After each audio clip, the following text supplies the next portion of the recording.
ትግራይ ያለውን ኃይል ማንበርከክ አለብኝ ብሎ የጦርነት ዝግጅት ውስጥ ነው ያለው። ትግራይ ሰላም እንዳያገኝ ትግራይ የሚባል ክልል እንደሌሎቹ ክልሎች በስሬ ካልተንበረከከ ካልተገዛ በስተቀር እንቅልፍ አልተኛም ብሎ የሚሰራ መንግስት ሆን ብሎ ጦርነት ጠማቂ ነው፣ ግጭት ፈጣሪ ነው። በተለይ ደግሞ ትግራይ ውስጥ ደግሞ የውስጥ መከፋፈል እንዴ ማን ሆነና ነው በየቀኑ ትግራይ ውስጥ የሚፈጠረውን ችግር የሚቀፈቅፈው? ማን ሆነና ነው? ለአንድና ለመጨረሻ ጊዜ ትግራይ ያለውን ኃይል ማንበርከክ አለብኝ ብሎ የጦርነት ዝግጅት ውስጥ ነው ያለው። ከዚህ በኋላ የትግራይ እናቶች ማለቀስ አለባቸው ብያለሁ። የትግራይ ወጣቶች ልጆች ከዚህ በኋላ ማለቅ አለባቸው ብያለሁ። ስለዚህ ጦርነቱን አሸንፋለሁ በሚል ካልኩሌሽንም ወደ ጦርነት መገባት አለበት ብያለሁ። ግን ደግሞ ሰላም በአንድ ወገን ጥረት ሊመጣ እንደማይችል ደግሞ እረዳለሁ። ማዕከላዊ መንግስቱ አሁንም በኃይል አንበረክካለሁ የሚለውን አሰራሩን መርሁን ካልቀየረ በስተቀር ጦርነት አይቀሬ ነው የሚሆነው። ትግራይ ኃይሎች እየተዘጋጁ አይደለም፣ የጦርነት ዝግጅት የለም። አላቅም፣ ሊኖርም ይችላል ላይኖርም ይችላል። እውነቱን ለመናገር ካልኖረ ግን ይደንቀኛል፣ በጣም ካልኖረ ይደንቀኛል። ምክንያቱም በየቀኑ የታማጆር ሹሙ እየወጣ የሀገሪቱ ጠቅላይ ሚኒስትር ፓርላማ ላይ እየቀረቡ እያስፈራሩ ነው።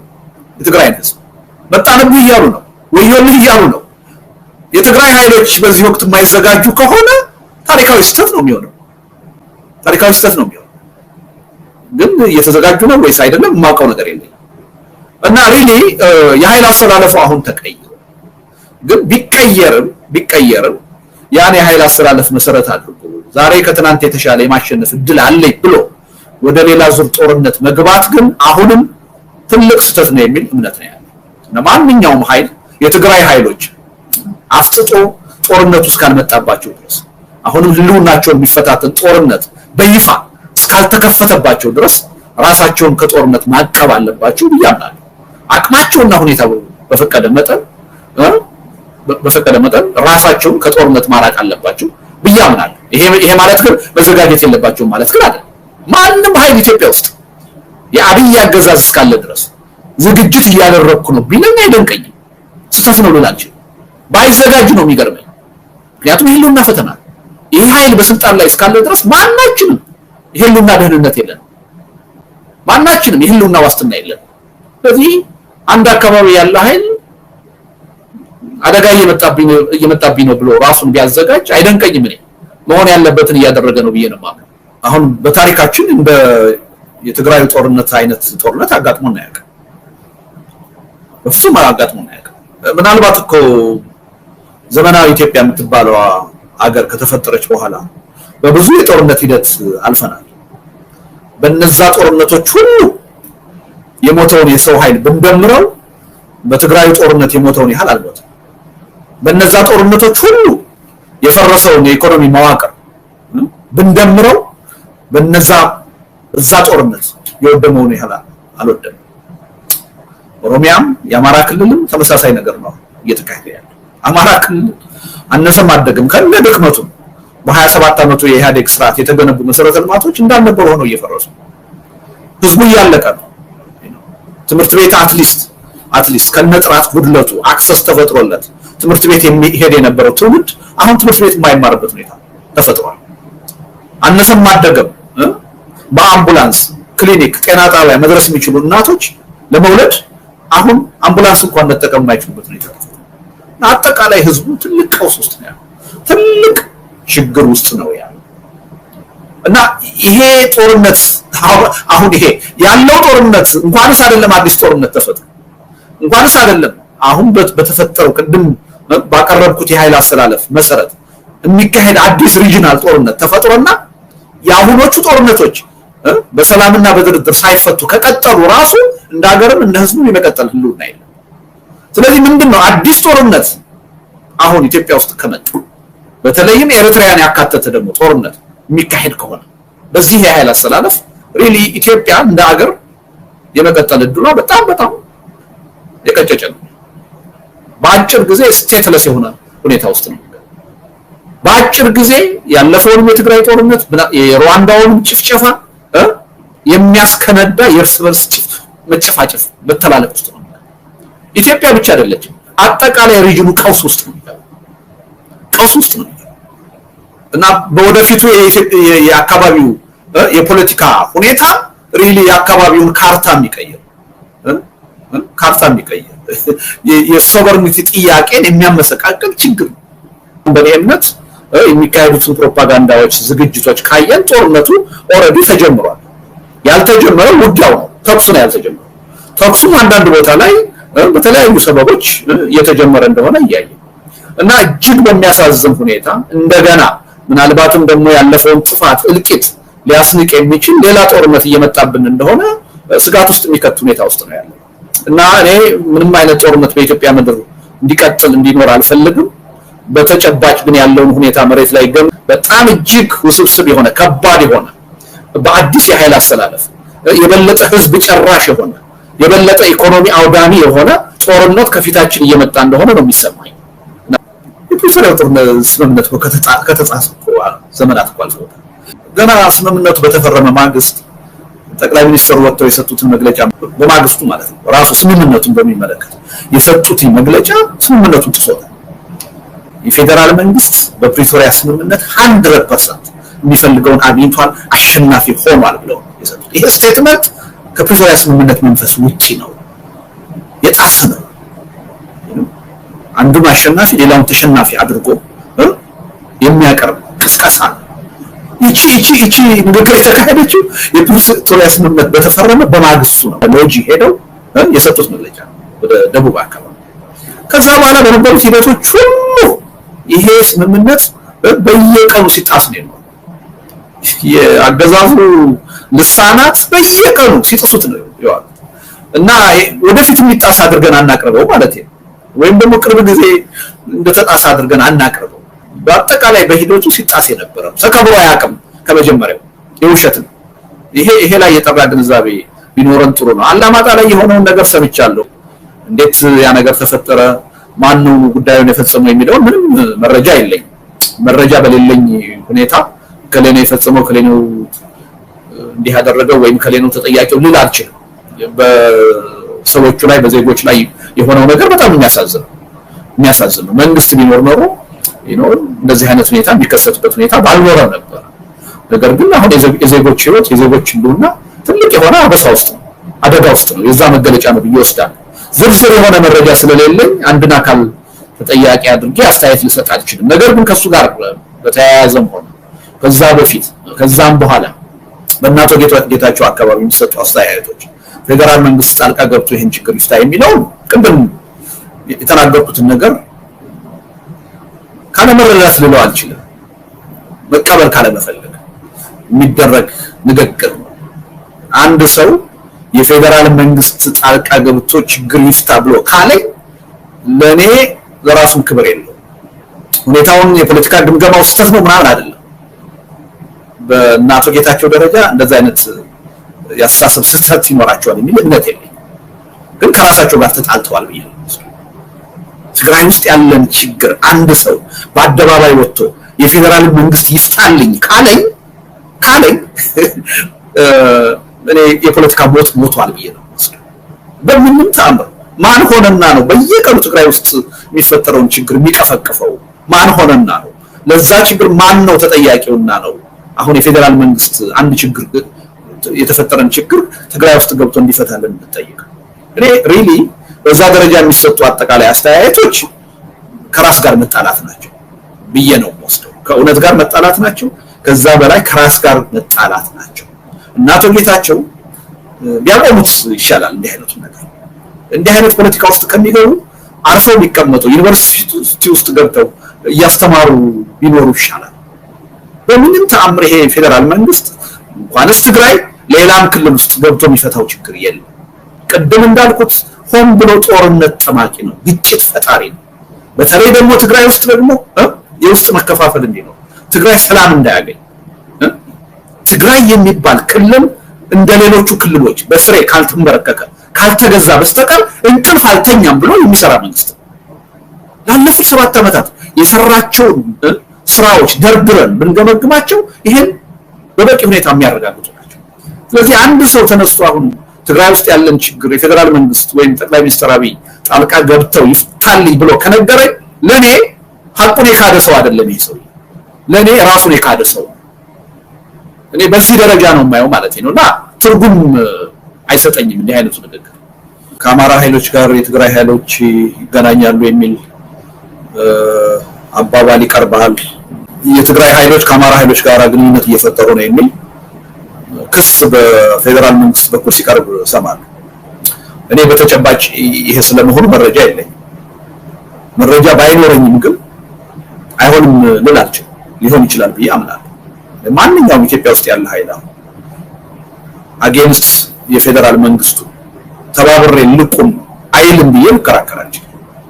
ምክንያቱም በስልጣን ላይ ያለው አገዛዝ ሁሉንም በጋራም በተናጠል አሸንፌ ስልጣኔን አራዝማለሁ ብሎ ያመነ አካል የሁሉም ጠላት ሆኖ የቆመ አገዛዝ። በዚህ ሁኔታ አገር ውስጥ ያሉ የፖለቲካ ኃይሎች አይተባበሩም ብዬ ልገምታቸው ወደ ትብብር ይሄዳሉ የሚል ግምት ነው ያለኝ። ግን የተጨበጠ መረጃ የለኝም በዛ ረገድ። እኔም እንደማንኛውም ሰው የሚባለውን ነው የምሰማው ማለት ነው። ከኤርትራም ጋር በተመሳሳይ ሁኔታ የኤርትራ መንግስትና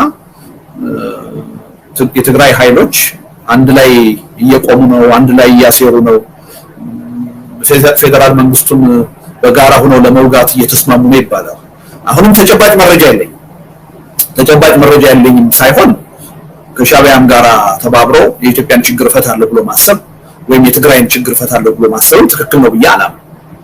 እምነቴ ይሄ ሆኖ ግን በትግራይ ኃይሎችና በኤርትራ መንግስትም በኩል ግንኙነት አይፈጠርም ብዬ አልደመድምም። ሊፈጥሩ ይችላሉ። ለምን? ፌደራል መንግስት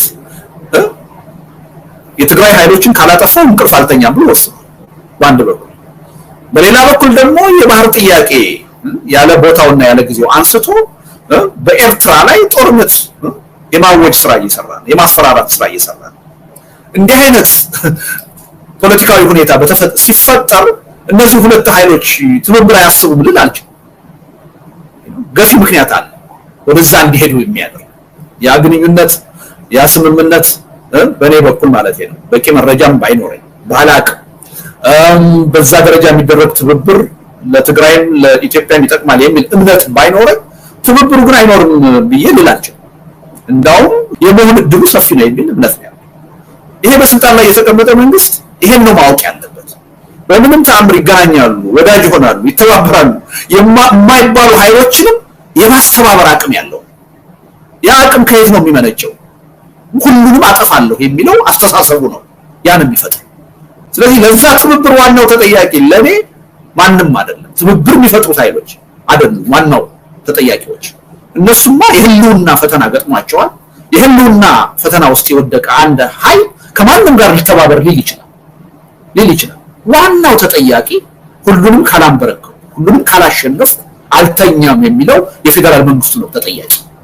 ስለዚህ አሁን ይሄ መንግስት በዚህ መልኩ ጦርነትን እንደ አንድ ያገዛዝ መሳሪያ እየተጠቀመ ለምን አጌንስትን ትተባበራላችሁ ብሎ ሊወቅስ አይችልም። ራሱን ነው መጠየቅ ያለበት። ለምንድን ነው እነዚህ ኃይሎች እየተባበሩ ያሉት? ከትናንት በፊት እንደ ጠላት ይተያዩ የነበሩ ኃይሎች እርስ በርስ እንዳውም ግጭት ውስጥ አለመግባባት ውስጥ የነበሩ ኃይሎች ዛሬ ከኔ በተጻራሪ ቆመው ለምንድን ነው የሚተባበሩት ብሎ ራሱን መጠየቅና ለዛ ተገቢ መልስ ነው መስጠት ያለበት። ዋናው ምክንያት ራሱ የፈጠረው ችግር። ስለዚህ አሁን በኤርትራና በትግራይ የሚለው የህዝብ ግንኙነትም በጣም አጥብቄ ነው የምደግፈው። የማንኛውም እዚህ አካባቢ ያለ ህብረተሰብ ከጎረቤቱ ጋር መግባባት አለበት፣ መስማማት አለበት የሚል እምነት አለ። ስለዚህ በኤርትራ ህዝብና በትግራይ ህዝብ ደረጃ የሚካሄድ የህዝብ ለህዝብ ግንኙነት አንደኛ ዘግይቷል ነው እንጂ የምለው አሁን ተጀመረ ከተባለ እኔ አልቃወምም። ህዝብ ለህዝብ ግንኙነቱ መጠናከር አለበት የሚል እምነት ነው ያለው። በመካከላቸውም በትግራይና በኤርትራ መካከል ያለ ችግርም በውይይት በድርድር ነው እንጂ ወደፊት መፈታት ያለበት በጦርነትና በግጭት መፈታት አለበት ብዬ አላምንም። ነገር ግን ልክ ቅድም የአቶ ጌታቸው ኃይል ትግራይ ውስጥ የተፈጠረን ችግር በማዕከላዊ መንግስት ጣልቃ ገብነት እንዲፈታ መጠየቁ ስህተት ነው ያልኩትን ያህል ትግራይም ውስጥ ኤርትራም ውስጥ ያለው ትግራይም ውስጥ ኢትዮጵያም ውስጥ ያለን ችግር ከሻዕቢያ ጋር በመተባበር እፈታለሁ ብሎ ማሰብም በአስተሳሰብ ደረጃ ስህተት ነው ብዬ ነው። በጣም የተሳሳተ አካሄድ ነው የሚል እምነት ነው ያለው። ነገር ግን ይህ አይነት ትብብር እየመጣ ነው ወይ? በእኔ ግምት እየመጣ ነው። ምክንያቱም የማዕከላዊ መንግስቱ አካሄድ ትናንት በጠላትነት የሚታዩ ኃይሎች ሁሉ አሁን የመጣባቸውን የህልውና አደጋ ግምት ውስጥ አስገብተው ከፌደራል መንግስቱ ተጻራሪ ህብረት አንድነት እንዲፈጥሩ የሚያደርግ ስልት ነው እየተከተለ ያለው። ለዛ ውድቀት ለዛ ተጠያቂነት መውሰድ ያለበት የፌደራል መንግስቱ ነው የሚል እምነት ነው።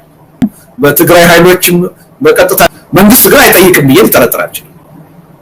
ቅድም እንዳልኩ ፍላጎቱ ከአንድ ጦርነት ወደ ሌላ ጦርነት መሸጋገር ስለሆነ አንድ ኃይል ከጎኑ አድርጎ ከሌላ ኃይል ጋር መዋጋትን እንደ ቋሚ ስልት የሚወስድ ስለሆነ ጠይቋል ቢባል አይደንቀኝም። ሊጠይቅ ይችላል።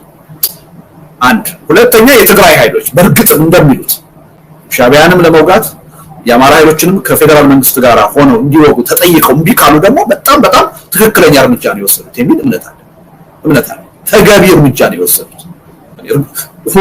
ጉዳዩ ሆኗል አልሆነም በሚለው ያለኝ ጥርጣሬ እንደተጠበቀ ሆኖ ከሆነ በጣም ትክክለኛ እርምጃ ነው የወሰዱት። የትግራይ ኃይሎች አማራ ክልል ውስጥ ፌደራል መንግስት ጦርነት ሲከፍት ፌደራል መንግስት በአማራ ኃይሎች ላይ ዘመቻ ማካሄዱን አልደገፉም። አብዛኛዎቹ የአማራ ኃይሎች የትግራይን ጦርነት ደግፈው ከፌደራል መንግስቱ ጋር ቆመው ነበር። በዛ ቂም በቀል አማራ ክልል ውስጥ ፌደራል መንግስቱ ጦርነት ሲፈጥር መደገፍ አለብን የሚል እንቅስቃሴ በተግባር አላየሁም። በተግባር አይደለም። እንዳውም አንዳንድ የትግራይ አክቲቪስቶች፣ የፖለቲካ ሰዎች በአደባባይ ወጥተው አማራ ክልል የሚካሄደውን ጦርነት ሲያወግዙ ነው ያየሁት። ይሄ ትልቅ ብስለት ነው፣ ትልቅ ጨዋነት ነው፣ ተገቢ እርምጃ ነው የሚል እምነት ነው ያለኝ። ስለዚህ ምናልባት ተጠይቀው እንደዛ አይነት አናደርገውም ቢሉ አይደንቀኝም። ሊሉ የሚችሉበት ሁኔታ መኖሩን በተግባርም አይቻለሁ ማለት ነው። አሁን ያለው አንጻራዊ ሰላም የትግራይ ህዝብ በብዙ ማህበራዊ፣ ኢኮኖሚያዊ፣ ፖለቲካዊ ችግር ውስጥ ሆኖ ቢያንስ ጥይት ሳይጮህበት የሚቀጥልበትም ሁኔታ ለብዙ ጊዜ ይቀጥላል የሚል እምነት የለኝም። ምናልባት ነገሮች ከፊታችን ባሉ ሳምንታት፣ ወራት ወደ ለየለት ጦርነት የሚገባበትን ሁኔታ ሊፈጠር ይችላል የሚል ስጋት ነው ያለው። እርግጠኛ ባልሆነ እኔ ባለኝ ግምገማ ያ አይነት ሁኔታ ነው የሚታየኝ። ቅድም እንዳልኩት ከሁለት ዓመት በፊት የነበረውና አሁን ያለው የኃይል አስተላለፍ ተቀይሯል። ማዕከላዊ መንግስቱም መገንዘብ ያቃተው ይሄን ነው። ሁለት ዓመት በኃይል አስተላለፍ ደረጃ የተሻለ ጥንካሬ ላይ የነበረው ፌደራል መንግስቱ ነበር። የተሻለ ጦርነት የማሸነፍ እድል የነበረው ፌደራል መንግስት፣ ብዙ አጋሮች ነበሩት። አሁን ላይ ባለው ተጨባጭ ሁኔታ፣ አሁን ላይ ባለው የፖለቲካ ኃይል አስተላለፍ ግን ፌደራል መንግስቱ ከማንኛው የፖለቲካ ኃይል በታች ነው። ጥንካሬ የመሸነፍ እድሉም ሰፊ ነው። ይሄን በትክክል መሬት ላይ ያለውን እውነታ ማንበብ መገንዘብ አልቻለም፣ አይጠበቅም ከሱ። ምክንያቱም በጣም ሪስክ ወሳጅ መንግስት ነው። ባልተገቡ ግምቶችና ሂሳቦች ነው ትልልቅ እርምጃዎችን የሚወስደው፣ ትልልቅ ውሳኔዎችን የሚወስነው እና አሁንም ከጦርነት እጠቀማለሁ፣ ጦርነትን አሸንፋለሁ ብሎ ወደ ጦርነት ቢገባ አይደንቀኝም። ሁልጊዜ የተሳሳተ ሂሳብ ውስጥ ነው የሚገባው። እንደዛ አይነት ሂሳብ ውስጥ ባይገባ ኖሮ ኦሮሚያም፣ አማራም፣ ትግራይም እስካሁን የተካሄዱት ጦርነቶች ውስጥ አይገባም ነበር። ስለዚህ አሁንም እኔ ሰላማዊ ሁኔታ ይመጣል የሚል ተስፋ የለኝም። እንዲመጣ የምፈልገው ሰላም ነው። እንዳለመታደል ሆኖ ግን ወደፊት እየመጣ ያለው እንዳውም የባሰ ቀውስ ውስጥ የሚከት ኢትዮጵያን ብቻ አይደለም አካባቢውን ወደ አጠቃላይ ትርምስ ውስጥ የሚያስገባ የለየለት ሪጂናል የሆነ ጦርነት ውስጥ የምንገባ ነው የሚመስለኝ እና ዶክተር ደብረጽዮን 360 ከዚህ በኋላ እንከበብም ያሉት እውነት ይመስለኛል። እውነት ነው። አሁን ከጀርባ የሱዳን ነባራዊ ሁኔታ ተቀይሯል። የኤርትራ ነባራዊ ሁኔታ ተቀይሯል። የኤርትራ ኃይሎች ከአብይ ጋር ቆመው የትግራይን ህዝብ ገብተው የጨፈጨፉበት ሁኔታ ነው የነበረው። የትግራይን የኢኮኖሚ ተቋማት በአደባባይ በፀሐይ ያወደሙበት ሁኔታ ነው የነበረው። አሁን ግን ሁኔታዎች ተቀይረው ያው ቅድም እንዳወራ ነው የሚወራው ከትግራይ ኃይሎች ጋር እየተነጋገሩ እንደሆነ ህብረት ለመፍጠር እየተዘጋጁ እንደሆነ ነው። ስለዚህ እውነት ነው ከጀርባ አሁን የመከበብ ሁኔታ የለም። ይሄን ከፊት ለፊት ከወሰድን ከሁለት ዓመት በፊት የነበረው የአማራ ሁኔታና አሁን ያለው ሁኔታ አንድ አይደለም። የዛሬ ሁለት ዓመት በተካሄደው ጦርነት የትግራይ ኃይሎች ወደ አማራ ክልል ሲገቡ እንደ ወራሪ ነበረ ወዲያው የተቆጠሩት። ወዲያው ሁሉም ሊፋለማቸው ነበር የተነሳ። አሁን ያለው ሁኔታ እንደዛ አይመስለኝ። አይ የትግራይ ኃይሎችም እኛም የምንጠፋበት ሁኔታ ነው የተፈጠረው። በስልጣን ላይ ያለው አገዛዝ የሰሜኑን ኃይል አዳክሞ ስልጣኑን ለማራዘም እየሰራ ነው። ነቅተንበታል። ስለዚህ እንደው መተባበር ነው ያለብን የሚል አስተሳሰብ ከጊዜ ወደ ጊዜ እያደገ ነው የመጣው እና ይሄም ከጀርባም ከጎንም ከፊትም የኃይል አስተላለፉ እየተቀየረ ነው እና ይገባኛል ማለት ነው። ተገቢ ግምገማ ነው የሚል እምነት አለ። ዞሮ ዞሮ የትኛውም አይነት ግምገማ ይኖራል። የሚያስፈልገን አሁን ለኔ የተመቸ ጊዜ አለና ጦርነት ውስጥ ልግባ ወደሚል አመለካከት መሄድ አለብን ብያለሁ።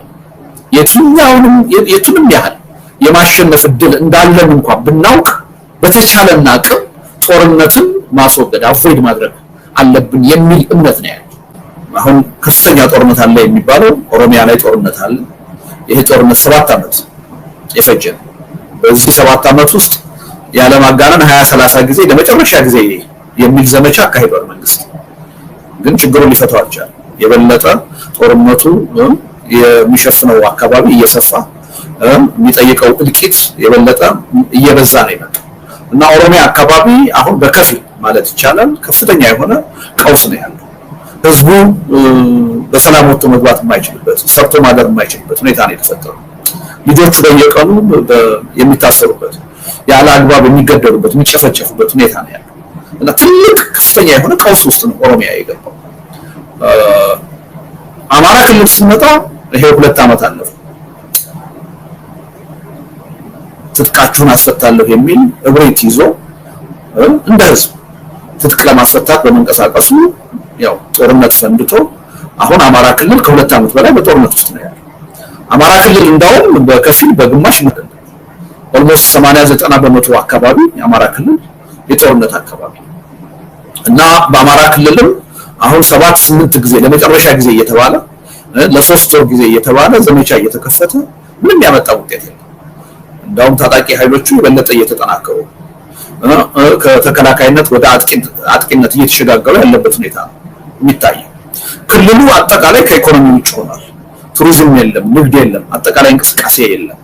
አማራ ክልል አሁን 4-5 ሚሊዮን ህፃናት ወጣቶች ወደ ትምህርት ቤት መሄድ የማይችሉበት ሁኔታ የተፈጠረው እና አሁን ያለውን ሳይሆን የመጪውን ትውልድ እድል ሁሉ እየገደለ ያለ ጦርነት ውስጥ የተገባው። ይሄን ጦርነት በምንም ታምር መንግስት ሊያሸንፍ አይችልም፣ ሊያረጋጋውም አይችልም። ግን ቀድመን ከጦርነት ተጠቀማለሁ ብሎ የሚያምን መንግስት ስለሆነ የአማራ ክልልንም ከፋፍሎ እርስ በርስን በማዋጋት ራሱን ገብቶ በመውጋት ጦርነቱን ቀጣይ አድርጎታል። የትግራይ አካባቢ ያው ከፕሪቶሪያ ስምምነት በኋላ በተወሰነ ደረጃ አንጻራዊ የሆነ አትሊስት የጥይት መተኮስ ጉዳይ ቆሟል የሚል ሁኔታ ተፈጥሮ ነበር። አሁንም ቢሆን የትግራይ ኃይሎች ካልጠፉ በስተቀር እንቅልፍ አልተኛም ብሎ ስለሚያስብ ማዕከላዊ መንግስቱ አሁንም ለአንድና ለመጨረሻ ጊዜ ትግራይ ያለውን ኃይል ማንበርከክ አለብኝ ብሎ የጦርነት ዝግጅት ውስጥ ነው ያለው።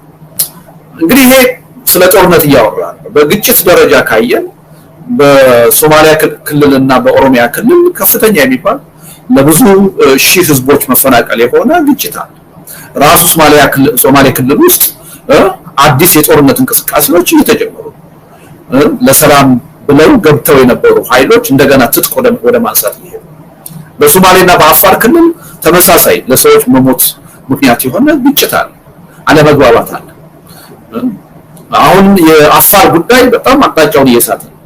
ከኤርትራ ኃይሎችም ጋራ የመተባበርና ከኢትዮጵያ መንግስት ጋራ ጦርነት ውስጥ የመግባት ሁኔታ እያየን ነው። ጋምቤላ፣ ቤኒሻንጉል ላለፉት 7 ዓመታት በግጭት በጦርነት ሲታመሱ ነው የኖሩት። ደቡብ አካባቢ አንጻራዊ ሰላም አለበት የሚባለው አካባቢ ሁሉ በየአዋሳኝ አካባቢዎች ግጭቶች አሉ። እንዳውም አሁን ቅርብ ጊዜ በደቡብ ራሱ የፋኖ እንቅስቃሴ የተጀመረ መሆኑን እየሰማን ነው። የደቡብ ፋኖንን በሚል ጠበንጃ ይዘው የሚንቀሳቀሱ ኃይሎች እየተፈጠሩ እያየን ነው። አጠቃላይ ሀገሩ ከዳር እስከ ዳር ወደ ቀውስ ነው እየገባ ያለው እና በአጭር ጊዜ ምናልባት መንግስት የለሽ ሁኔታ ውስጥ የምንገባበት እና ወደ ለየለት የእርስ በርስ መጨፋጨፍ የምንገባበት ሁኔታ ነው እየተፈጠረ ያለው እና ሀገሪቱን የሚቆጣጠር መንግስት አይደለም ያለው።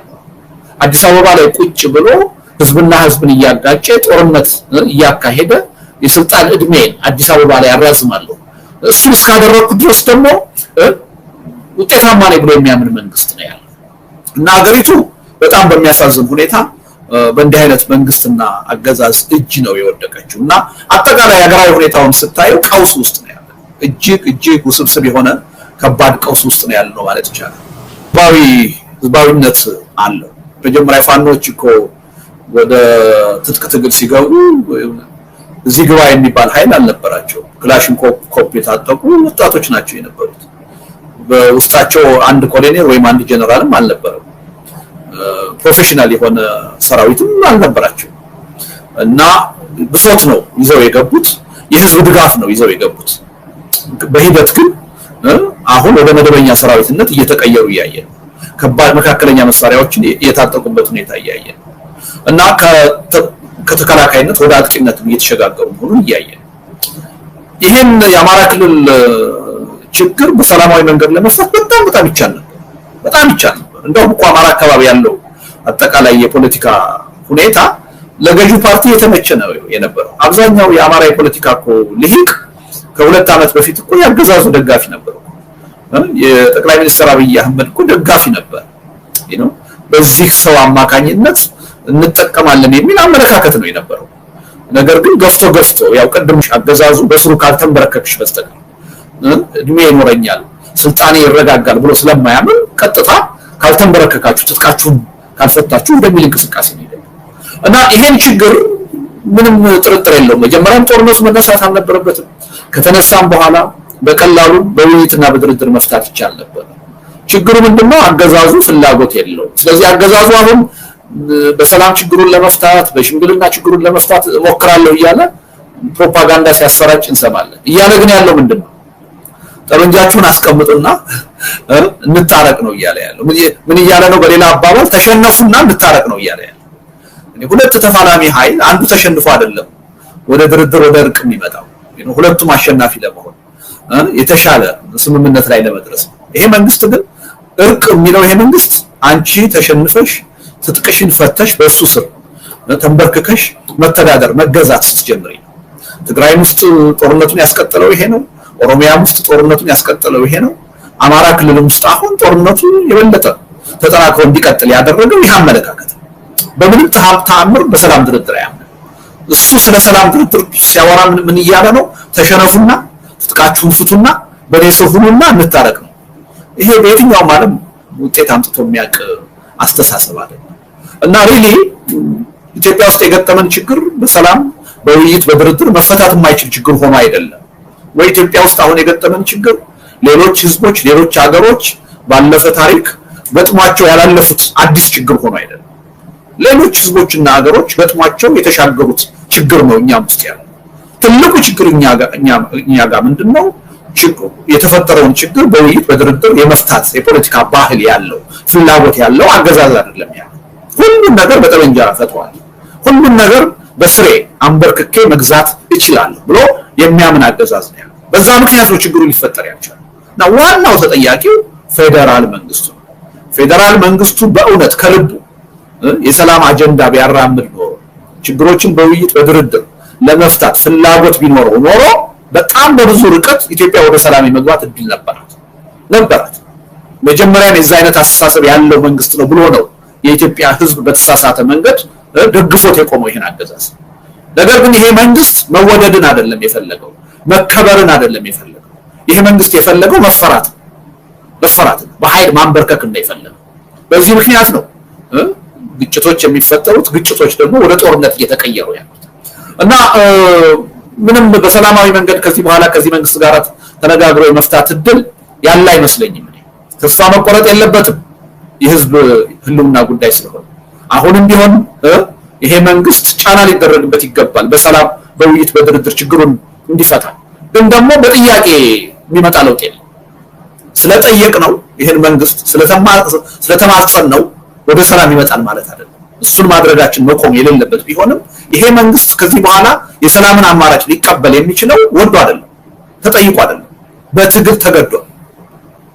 ከዚህ ውጪ ይሄ መንግስት በጥያቄ በፍላጎት ወደዛ አቅጣጫ ይሄዳል ብሎ የሚያስብ ሰው ካለ እኔ የኢትዮጵያ የፖለቲካ ሁኔታ በአግባቡ አልገባውም የሚል እምነት ነው ያለኝ። የፕሪቶሪያው ስምምነት ከተጻፈ ዘመናት አልፈዋል። ገና ስምምነቱ በተፈረመ ማግስት ጠቅላይ ሚኒስትሩ ወጥተው የሰጡትን መግለጫ በማግስቱ ማለት ነው ራሱ ስምምነቱን በሚመለከት የሰጡት መግለጫ ስምምነቱን ጥሶታል። የፌደራል መንግስት በፕሪቶሪያ ስምምነት 100% የሚፈልገውን አግኝቷል፣ አሸናፊ ሆኗል ብለው የሰጡት ይሄ ስቴትመንት ከፕሪቶሪያ ስምምነት መንፈስ ውጪ ነው፣ የጣሰ ነው። አንዱን አሸናፊ ሌላውን ተሸናፊ አድርጎ የሚያቀርብ ቅስቀሳ ነው። ይቺ ንግግር የተካሄደችው የፕሪቶሪያ ስምምነት በተፈረመ በማግስቱ ነው። ሎጂ ሄደው የሰጡት መግለጫ ወደ ደቡብ አካባቢ። ከዛ በኋላ በነበሩት ሂደቶች ሁሉ ይሄ ስምምነት በየቀኑ ሲጣስ ነው። የአገዛዙ ልሳናት በየቀኑ ሲጥሱት ነው ያሉት እና ወደፊት የሚጣስ አድርገን አናቅርበው ማለት ነው፣ ወይም ደግሞ ቅርብ ጊዜ እንደተጣሳ አድርገን አናቅርበው። በአጠቃላይ በሂደቱ ሲጣስ የነበረው ተከብሮ አያውቅም። ከመጀመሪያው የውሸት ነው። ይሄ ላይ የጠራ ግንዛቤ ቢኖረን ጥሩ ነው። አላማጣ ላይ የሆነውን ነገር ሰምቻለሁ። እንዴት ያ ነገር ተፈጠረ፣ ማን ነው ጉዳዩን የፈጸመው የሚለው ምንም መረጃ የለኝም። መረጃ በሌለኝ ሁኔታ ከሌኔ የፈጸመው ከሌኔው እንዲህ ያደረገው ወይም ከሌኔው ተጠያቂው ልል አልችልም። በሰዎቹ ላይ በዜጎች ላይ የሆነው ነገር በጣም የሚያሳዝን ነው። መንግስት ቢኖር ኖሮ እንደዚህ አይነት ሁኔታ የሚከሰትበት ሁኔታ ባልኖረ ነበር። ነገር ግን አሁን የዜጎች ህይወት የዜጎች ህልውና ትልቅ የሆነ አደጋ ውስጥ ነው። የዛ መገለጫ ነው ብዬ ወስዳለሁ። ዝርዝር የሆነ መረጃ ስለሌለኝ አንድን አካል ተጠያቂ አድርጌ አስተያየት ልሰጥ አልችልም። ነገር ግን ከሱ ጋር በተያያዘም ሆነ ከዛ በፊት ከዛም በኋላ በእናቶ ጌታቸው አካባቢ የሚሰጡ አስተያየቶች ፌደራል መንግስት ጣልቃ ገብቶ ይሄን ችግር ይፍታ የሚለው ቅድም የተናገርኩትን ነገር ካለመረዳት ልለው አልችልም። መቀበል ካለመፈለግ የሚደረግ ንግግር ነው። አንድ ሰው የፌደራል መንግስት ጣልቃ ገብቶ ችግር ይፍታ ብሎ ካለኝ ለኔ ለራሱን ክብር የለው። ሁኔታውን የፖለቲካ ግምገማው ስህተት ነው ምናምን አይደለም። በእናቶ ጌታቸው ደረጃ እንደዛ አይነት ያስተሳሰብ ስህተት ይኖራቸዋል የሚል እምነት የለኝም። ግን ከራሳቸው ጋር ተጣልተዋል ብዬ ነው። ትግራይ ውስጥ ያለን ችግር አንድ ሰው በአደባባይ ወጥቶ የፌደራል መንግስት ይፍታልኝ ካለኝ እኔ የፖለቲካ ሞቷል ብዬ ነው። በምንም ተአምር ማን ሆነና ነው በየቀኑ ትግራይ ውስጥ የሚፈጠረውን ችግር የሚቀፈቅፈው? ማን ሆነና ነው? ለዛ ችግር ማን ነው ተጠያቂውና ነው? አሁን የፌደራል መንግስት አንድ ችግር የተፈጠረን ችግር ትግራይ ውስጥ ገብቶ እንዲፈታልን እንጠይቅ። እኔ ሪሊ በዛ ደረጃ የሚሰጡ አጠቃላይ አስተያየቶች ከራስ ጋር መጣላት ናቸው ብዬ ነው የምወስደው። ከእውነት ጋር መጣላት ናቸው። ከዛ በላይ ከራስ ጋር መጣላት ናቸው። እናቶ ጌታቸው ቢያቆሙት ይሻላል። እንዲህ አይነቱ ነገር እንዲህ አይነት ፖለቲካ ውስጥ ከሚገቡ አርፈው ቢቀመጡ ዩኒቨርሲቲ ውስጥ ገብተው እያስተማሩ ቢኖሩ ይሻላል። በምንም ተአምር ይሄ ፌደራል መንግስት እንኳንስ ትግራይ ሌላም ክልል ውስጥ ገብቶ የሚፈታው ችግር የለም። ቅድም እንዳልኩት ሆን ብሎ ጦርነት ጠማቂ ነው፣ ግጭት ፈጣሪ ነው። በተለይ ደግሞ ትግራይ ውስጥ ደግሞ የውስጥ መከፋፈል እንዲኖር፣ ትግራይ ሰላም እንዳያገኝ፣ ትግራይ የሚባል ክልል እንደሌሎቹ ክልሎች በስሬ ካልተንበረከከ ካልተገዛ በስተቀር እንቅልፍ አልተኛም ብሎ የሚሰራ መንግስት ላለፉት 7 ዓመታት የሰራቸው ስራዎች ደርድረን ብንገመግማቸው ይሄን በበቂ ሁኔታ የሚያረጋግጡ ናቸው። ስለዚህ አንድ ሰው ተነስቶ አሁን ትግራይ ውስጥ ያለን ችግር የፌደራል መንግስት ወይም ጠቅላይ ሚኒስትር አብይ ጣልቃ ገብተው ይፍታልኝ ብሎ ከነገረኝ ለኔ ሐቁን የካደ ሰው አይደለም። ይሄ ሰው ለኔ ራሱን የካደ ሰው እኔ በዚህ ደረጃ ነው የማየው ማለት ነውና ትርጉም አይሰጠኝም እንዲህ አይነቱ ንግግር። ከአማራ ኃይሎች ጋር የትግራይ ኃይሎች ይገናኛሉ የሚል አባባል